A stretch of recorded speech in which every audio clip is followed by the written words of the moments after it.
À la une de l'actualité de cette édition, saison des pluies, période de pic du paludisme, et pour lutter contre les moustiques vecteurs du paludisme, Solenzo, Kongoussi et Kamti seront pulvérisés. Une opération qui va coûter 2 milliards de francs CFA et qui est menée par le Programme national de lutte contre le paludisme en collaboration avec l'ONG américaine USAID. La filière Sésame est également au menu de cette édition. Les acteurs résidant dans les hauts bassins se sont réunis à Bobo-Dioulasso. Ils ont passé en revue les résultats de l'étude d'analyse de cette chaîne de valeur au Burkina. Il a surtout été question de mettre tout le monde sur les mêmes longueurs d'onde afin que le sésame produit réponde aux exigences du marché international. Madame, Monsieur, bonsoir et merci de nous suivre. 2 milliards de francs CFA sont engagés pour la campagne de pulvérisation intradomiciliaire 2018 de lutte contre le paludisme. Les districts sanitaires de Kongoussi, Solenzo et Kamti seront touchés. À la manœuvre, le ministère de la Santé et l'ONG USAID. Le lancement officiel de cette opération avec Lassina Ouattara, Edouard Ouedraogo et Yacouba Goro. Cet habitant de Solenzo va être soulagé du paludisme cette année avec cette campagne de pulvérisation des moustiques dans les ménages. C'est une nouvelle approche du programme national de lutte contre le paludisme qui vise à éliminer la maladie d'ici à 2030 selon le secrétaire général du ministère en charge de la santé. Lancée ici à Solenzo, cette campagne va durer 30 jours et va permettre de pulvériser les moustiques dans plus de 250 000 ménages en vue d'améliorer les indicateurs sanitaires du Burkina Faso. On s'est rendu compte que faire cette pulvérisation pour éliminer, détruire totalement donc, le vecteur du paludisme débarrasse définitivement pendant très longtemps les ménages, les familles, donc de cette maladie qui est une préoccupation majeure en matière de santé pour nos populations. Avec 16% des décès, 42% des consultations et 44% d'hospitalisation, selon les données du ministère de la Santé, le paludisme constitue le premier motif de consultation dans les centres de santé au Burkina Faso. Solenzo, Kongoussi et Kamti ont été choisis parce que après des études entomologiques et également le taux de décès et de mortalité, on s'est rendu compte avec le programme de lutte contre le paludisme que c'était ces trois districts qu'il fallait commencer par. Il y a toujours les différentes méthodes que PMI à travers USAID et CDC vont utiliser. La campagne de pulvérisation intradomiciliaire va protéger plus de 800 000 habitants des 10 districts et s'inscrit dans le plan stratégique 2016-2020 du ministère de la Santé. Les sites d'exploitation artisanale de l'or ont certainement besoin d'être pulvérisés, surtout en ces temps de pluie. Mais en attendant, l'Agence nationale pour l'encadrement des exploitations minières artisanales et semi-mécanisées est entrée dans sa phase d'opérationnalisation. L'agence se dévoile aux élus locaux sous forme de rencontres de sensibilisation. L'étape de Tinkoudgo est intervenue ce mardi en présence de Adama Guiti et Draman Dadian. Les sites aurifères, lieux de dépravation et de business, ne sauraient être un espace de non-droit. Avec l'opérationnalisation de son centre d'achat d'or, l'ANUMAS, l'Agence nationale pour l'encadrement des exploitations minières, artisanales et semi-mécanisées, le gouvernement siffle la fin de la récréation. Mais la démarche se veut pédagogique. Tinkodogo, 7e étape de la tournée d'information et de sensibilisation. La rencontre que nous avons initiée, c'est d'abord présenter donc la structure, donc présenter donc les missions et surtout solliciter donc l'adhésion donc des autorités donc régionales et également des acteurs de l'exploitation artisanale pour qu'ensemble nous puissions effectivement travailler de sorte à avoir donc une exploitation artisanale plus sécurisée, respectueuse de l'environnement et dont les retombées sont vraiment profitables pour toute la nation entière. L'administration et les élus locaux de la région du Centre-Est sont bien présents. Mais les premiers acteurs, artisans miniers et acheteurs d'or manquent à l'appel. C'était souhaitable qu'ils soient là parce qu'en réalité, ce sont des gens qui n'ont pas tendance à nous comprendre. Lorsque nous avons besoin d'eux pour les sensibiliser dans certains domaines, surtout l'utilisation des produits toxiques tels que le cyanure, Ces gens-là n'ont jamais répondu. Ici, le phénomène est vraiment crucial parce qu'il y a des sites d'orpaillage dans presque toutes les provinces. Il n'est pas rare que nous envoyions des forces de défense et de sécurité intervenir sur le terrain, ce qui nous crée vraiment beaucoup de difficultés. L'orpaillage est devenu une préoccupation majeure des populations. Même si l'activité minière est la deuxième pourvoyeuse d'emplois au Burkina, l'ANUMAS doit veiller au grain, interdire le travail des enfants et l'utilisation des produits chimiques sur les sites d'or.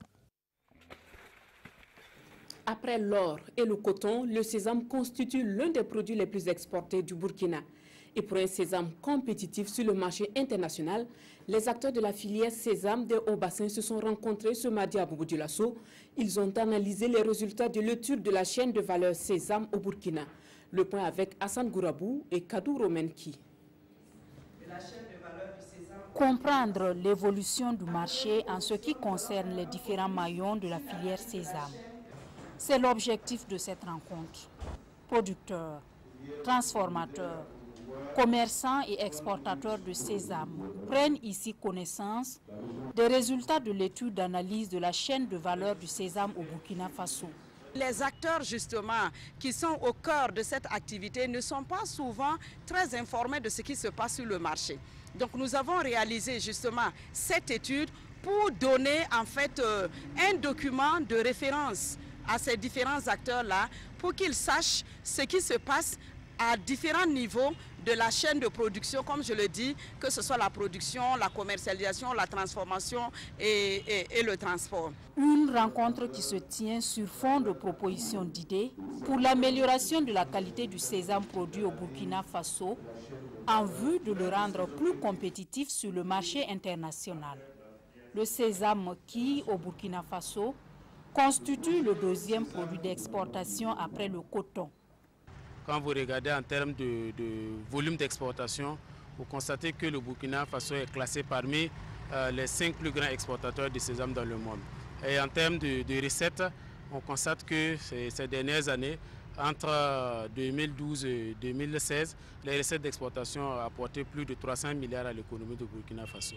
L'étape des hauts-bassins marque le début d'une série d'ateliers régionaux de l'étude d'analyse de la chaîne de valeur de la filière sésame aux acteurs clés. Les autres régions bénéficiaires étant la boucle du Mouhoun, les Cascades et l'Est. Autre actualité dans cette édition, 6 agents de la direction régionale en charge du commerce sont désormais aptes à exercer leurs fonctions de contrôle de commerce et à contribuer à instaurer une concurrence saine dans les cascades. Ils ont prêté serment la semaine dernière devant le tribunal de grande instance de Banfora. Manika Yen et Ali Traoré nous font le compte rendu.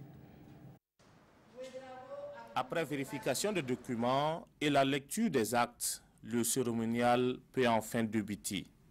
Je jure de conserver le secret de tous les faits et actes dont j'aurai connaissance dans l'exercice de ma fonction. Monsieur Sankarat Pouissida Victor. Avec cette formule consacrée, ces 6 agents de la direction régionale en charge du commerce des cascades peuvent désormais exercer leurs fonctions de contrôle de commerce en toute sérénité. Et c'est avec dévouement qu'ils comptent relever ce défi. On essaie de voir ce qui nous attend sur le terrain. Je dirais qu'il y a énormément de choses à faire, notamment contribuer à ce que la concurrence désormais soit saine. Nous sommes à Banfora. Banfora, on sait que c'est une zone frontalière. Il y a à la fois le Mali et la Côte d'Ivoire qui est là. Le Ghana même n'est pas loin d'ici. Donc ce qui veut dire qu'il y a possibilité en fait d'entrée de fraude. Donc c'est dire que nous avons désormais en fait la charge vraiment de lutter en fait contre cette fraude-là. Pour la direction régionale du commerce, cette nouvelle équipe sera d'une grande importance, d'autant plus qu'elle va contribuer à assainir le milieu et à promouvoir l'esprit de concurrence. Ces agents qui viennent de prêter serment vont travailler en toute légalité. C'est dire qu'ils vont contribuer à assurer la transparence du marché. Ils vont contribuer à une concurrence saine et loyale qui va permettre aux acteurs économiques de bien mener leurs activités et tout cela pour le bonheur du consommateur. Après la prestation de serment, ces 6 agents composés de contrôleurs et d'inspecteurs des affaires économiques reçoivent les félicitations du tribunal et du gouverneur de la région. À Fadangourma, le réseau des jeunes pour le développement économique et la gouvernance du Burkina fait la promotion du civisme et de la citoyenneté en milieu scolaire et universitaire. À travers la 3e édition du festival sur le civisme et la citoyenneté, le réseau a permis à plusieurs élèves et étudiants de faire valoir leur talent d'artiste. Le compte rendu avec Alassane Tchandrebego, Dahandi Banga et Mahamadi Ouedraogo. Des élèves et étudiants de la ville de Fadangourma montrent leur savoir-faire en théâtre, en slam et en ballet sur l'intérêt du civisme dans le cursus scolaire et universitaire. Nous sommes à la 3e édition du festival sur le civisme et la citoyenneté en milieu scolaire et universitaire du Goulmou. On constate que dans les établissements, il y a des rumeurs qui courent. Et c'est à travers ces rumeurs que les élèves utilisent pour faire des grèves. Donc il faut souvent aller à la source pour essayer de comprendre. Il ne faut pas faire des grèves pour faire des grèves. C'est pour ça qu'on a essayé de mettre cette pièce en place pour essayer de sensibiliser nos camarades. Nous sommes très fiers d'avoir participé car nous avons retenu une leçon sur le civisme en milieu scolaire. Cette compétition artistique inter-établissement se veut une tribune pour inciter les élèves à cultiver des comportements citoyens. L'initiative est du réseau des jeunes pour le développement économique et la gouvernance au Burkina Faso. Aujourd'hui, nous pensons qu'il n'appartient plus à d'autres acteurs de venir promouvoir le civisme au sein de la jeunesse. Donc nous voulons, en tant que réseau, faire des élèves les acteurs de leur propre civisme au sein de leur établissement. Il est bon que de telles initiatives puissent être accompagnées afin de permettre à notre pays de pouvoir prospérer et de pouvoir relever les défis qui se présentent à lui en termes de développement et en termes de sécurité. Au terme de la compétition, les 3 premiers de chaque catégorie reçoivent des prix allant de 15 000 à 50 000 francs CFA. Tous les participants repartent également avec des mains chargées d'attestations et de manuels scolaires. Nous restons à Fadangourma et toujours en milieu scolaire pour vous parler de la toute première édition du concours artistique en milieu scolaire. Né de la volonté de l'association Nerbaouda pour l'autopromotion des personnes en difficulté, c'est une activité qui a mis en compétition une 40aine d'élèves de la ville de Fadangourma. Désiré Ilboudo et Rasmata Ouedraogo. L'association Nerbaouda lance à Fadangourma la première édition du concours artistique en milieu scolaire. 22 établissements primaires et secondaires prendront part à cette compétition. Par cette initiative, l'association entend œuvrer pour de bonnes pratiques d'hygiène et de lutte contre les pires formes de travail des enfants. Les enfants défèquent dans la nature, qui sont des occasions pour des maladies vraiment liées aux mauvaises hygiènes. La lutte contre le travail des enfants concerne les enfants. Ça, à ce sujet, nous les invitons à monter des sketchs et des ballets pour au moins dénoncer la situation du travail des enfants qu'ils connaissent déjà et aussi à proposer eux-mêmes des pistes de solutions. Une volonté louée par les autorités locales, tant la victoire sur l'hygiène et le travail des enfants est loin d'être gagnée. C'est un problème suffisamment crucial pour notre région. Si les suites aurifères, il y a un enfant on a posé la question pour comprendre pourquoi il abandonne l'école pour se retrouver sur le site d'or. Il dit on va à l'école pour chercher l'argent et au site d'or il y a l'argent. Donc il a préféré chercher le raccourci. Mais il oublie que le site d'or c'est l'argent d'aujourd'hui et l'école c'est l'argent de demain et c'est là qu'il y a la plus grande valeur. Pour cette première édition, les élèves sont appelés à démontrer leur savoir-faire en théâtre fora, récital, slam et bien d'autres. Du sport pour refermer cette édition et nous allons à l'école Château B dans l'arrondissement 11 de Ouagadougou. La finale OSEP de cet arrondissement s'est déroulée la semaine dernière. Une épreuve de tir à but a départagé les garçons. Les filles, elles, se sont quittées par un score de 1-0. Les temps forts du match avec Nongba Kouda, Samira Sana et Mariam Ouattara. Élèves, parents d'élèves, enseignants et autorités administratives, tous étaient présents ce mercredi à l'école Château de l'arrondissement 11 de Ouagadougou pour la finale de l'OSEP. 2 grandes finales étaient au rendez-vous. La première a concerné les garçons. Naba Piga Anwar est aux prises avec l'école Bangré. Après les 2 fois 25 minutes, le score est de 3 buts partout. Recours donc au tir au but pour départager les deux équipes.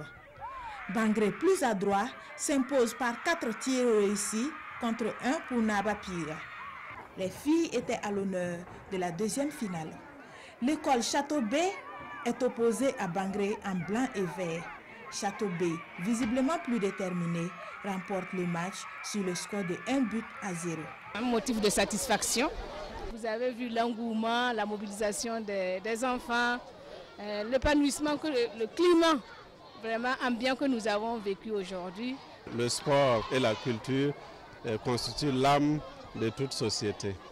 Et à ce titre, au niveau de l'école primaire, c'est le creuset pour promouvoir ces activités-là. C'est la satisfaction totale.